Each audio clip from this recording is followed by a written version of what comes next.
So let's take a look at Kunqu opera, which has what already was a celebrated art form in China long before becoming the country's first UNESCO World Intangible Cultural Heritage. This year, the art form is celebrating the anniversary of the death of the great Chinese playwright Tang Xianzu.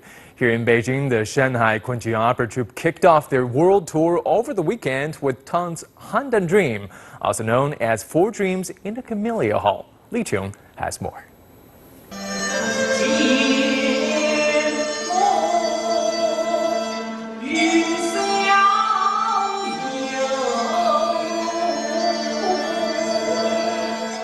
The down-and-out scholar Lu Sheng dreams of a life of fortune, power, and women.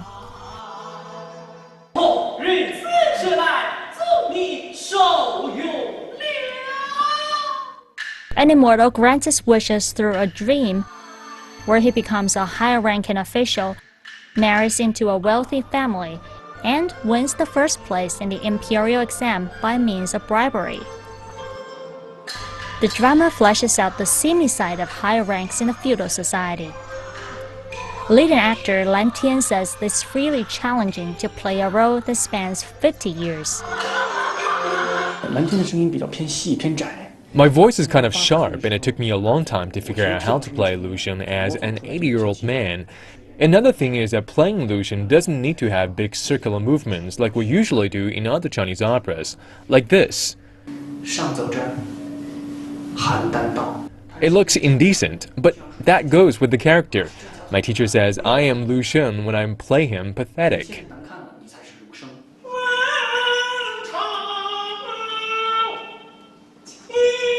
Handan Dream is one of Tang Xianzu's 4 classical plays, which also include the Peony Pavilion, the best known and the mostly staged.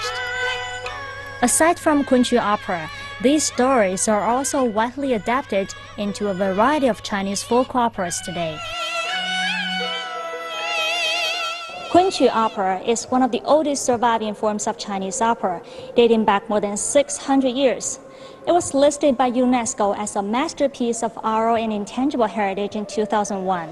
Since then, it has gained an increase in popularity in the country, even surpassing Peking opera.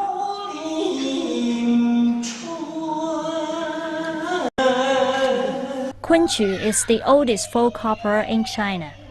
Known for its grace, beauty, and delicacy, it dominated the country's theater scene for almost 300 years, until Peking opera took over in the late 1800s. Like all traditional forms, Kunqu suffered setbacks under the influx of Western culture and new theatrical forms in China.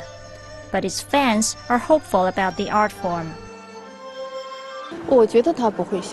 I don't think Kunqu operas will lose its fan base. It's the origin of all Chinese operas.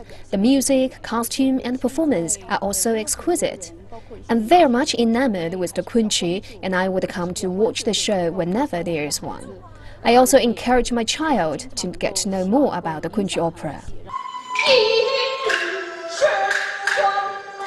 Today, Kunqu survives mainly in East China's coastal areas. Its vocal and performance style, as well as some traditional repertoires, are shared by Wuzhu opera. Also, a few acrobatic stunts of Wuzhu opera have recently been included in Kunqu opera. Li Chung, CCTV.